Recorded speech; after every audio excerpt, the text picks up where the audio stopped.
in my experience, the queer exploration is a journey which has many, many stages. And in the beginning stages, I think that it's common for a queer person to engage with their exploration from within a certain way of being, which is primarily concerned with fulfilling self-centric desires.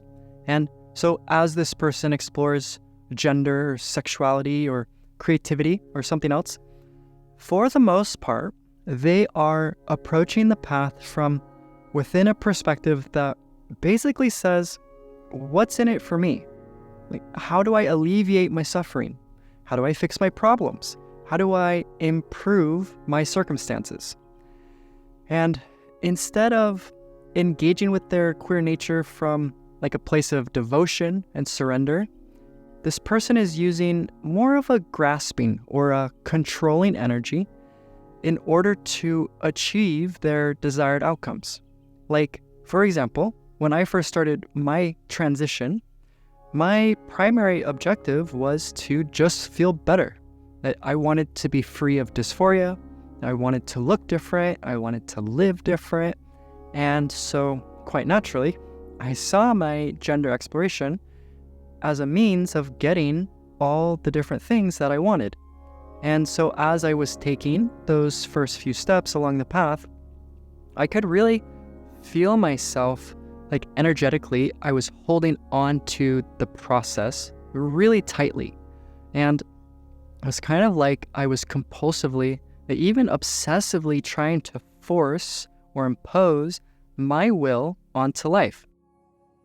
And so for a beginning stage explorer, I think that this approach is totally normal and even appropriate. But like I said, this is a beginning stage orientation. And if we aren't careful, this can actually create problems for us down the line, because while this way of being certainly helps to get the ball rolling, it isn't actually compatible with a later stage or a more evolved exploration. And so that means that anyone who is committed to walking the healing path and who is interested in using their queer nature as a vehicle for going to God, then at some point, they're going to have to make some attitudinal adjustments in order to gain access to these deeper waters of the queer exploration. And so that's what we're going to be talking about today.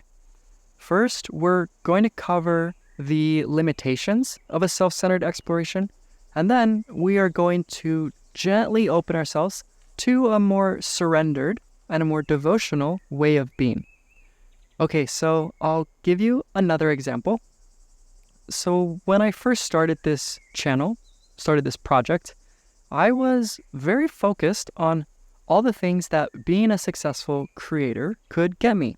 So I was interested in money and influence and notoriety, and I wanted to make friends and climb the ladder and even like change the world. And so even though I wasn't like overtly saying these things out loud and I wasn't scheming behind the scenes, it was more like underneath the surface of my creative process on this like subtle energetic level, this self-centered perspective, which says, hey, what's in it for me? Well, that was just really heavily influencing my art. And just like how with my gender exploration, in the beginning, I couldn't help but be primarily concerned with all the things that I wanted to get out of the experience. And I think that if I were to be like really brutally honest with myself about all the things that I want, even including my motivations for starting this channel and including my desire for feminization, well, in the moments when this wanting is coming primarily from a place of grasping and clinging, then I think that what I really want isn't so much those things that I say I want or that I think I want, but instead it's more like I want to fill a void within myself, which is kind of tough to admit, but that's what it means to be a self-centered human being, right? We use the world and all of its associated details in order to shamelessly serve the individual agenda. And I think that if you've spent enough time observing the human condition, then you probably know firsthand that wanting and its associated not wanting and grasping and its associated pushing away, well, this is the root of unnecessary suffering, right? We circumvent the universal agenda, we bypass our inherent okayness, and we blindly pursue a life of superficial gratification. And if you are someone who has become aware of that tendency within yourself, well, sometimes that can feel like a really tough place to be in, because on one hand, you're aware of your compulsive obsession, which is ultimately just creating suffering. And you really, once you become aware of it, all of a sudden you can see it happening in real time. But then on the other hand, you're still hopelessly caught in the web of your own desires.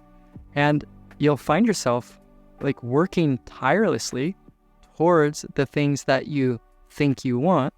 But then at the same time, you're also pushing away the things that you don't want, because those two things go hand in hand. And so then as a result of that, you're spinning around and around on the wheel of samsara. And I think that in my experience, it's those beginning stages of the queer exploration which are most susceptible to being hijacked by this compromised way of being. Because that's when we're most vulnerable, right? So that's when we're most hopelessly caught in between our desire for change and then simultaneously our rejection of what is. But like I said, this is what it means to be human. And I'm right there with you. And it's interesting because for a while, this self-centered desire system is actually the juice that keeps the process going. So we certainly can be respectful towards our own selfishness and how it helps us get on the right path. But then at the same time, at some point, that me-centric motivation is going to run out. And so when that happens, when you experience a sort of plateau in your continuous cycle of ups and downs, and well, it's then that you're open to doing things differently. And if you can really lean into that opening, well, you will start to prepare yourself to go through a shift. And so in those moments, that's when you're ready to go into a deeper, more surrendered, more devotional way of being. Okay, so I already told you what my exploration felt like in its beginning stages. And now I'll tell you what I've been working on lately. So by this point, I've figured out that I have a tendency to create suffering for myself. But just because I'm aware of that dynamic, it doesn't mean that all of my selfish desires are going to magically disappear, right? And it's not like I don't actually want this channel to succeed, and it's not like I don't actually want success. I mean, all of that just feels very real for me and very authentic, actually. And so I don't think that it's going to be necessary for me to, or even possible for me to totally deny those parts of myself, but it's more like I'm working towards letting go of my attachments to those desires. And then at the same time, I'm also working on connecting with a more expansive, more universal motivation system. And so when I create from that space, what it feels like is creating simply for the sake of creating and exploring simply for the sake of exploring.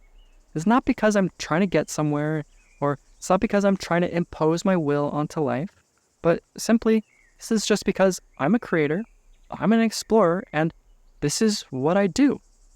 This is just what feels most natural to me. Now, I get inspired, and then that inspiration guides me. I feel passionate, and that passion moves me. And it just so happens that for me, in this particular incarnation, this is how life is flowing through me. And this is just the direction that my life current is flowing. And so what I've noticed is that as this gender exploration becomes more aligned, it seems like it's turning into an outlet for aliveness. And as this sexual exploration becomes more devotional, it's turning into a manifestation of love. And so the more that I can sink into that realization, the more that I surrender my agenda into the larger one, well, the more that I'm able to become a steward of my life energy. And it's also like the more vibrant my world becomes, and my environment is becoming more friendly, and even my body is feeling more aligned. And when I witness this creative process unfolding like right before my eyes, and when I experience the brilliance of creativity and the magic of gender and the power of sexuality, and I just allow for the process to evolve naturally and organically, well, in those moments, that's when life pulls me even deeper into itself.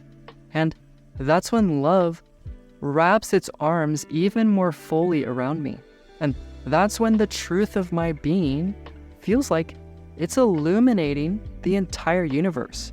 And when I experience that level of expansiveness, what I realize is that at the end of the day, the most meaningful thing that I can offer this world is my love and my devotion. And when my queer exploration turns into an expression of that devotion, and when my art turns into an expression of that love, well, that's when I feel closest to God. That's when I feel the most aligned, the most free, and the most fulfilled. And in those moments, that's when I feel like my queer nature and my willingness to walk the path is the very thing that is bringing me to God, or to the universal aliveness. And in my experience, that's what I feel like it means to be a queer explorer who is walking the path of God. God is waking up through you. God is loving through you. And all you have to do is keep walking the path.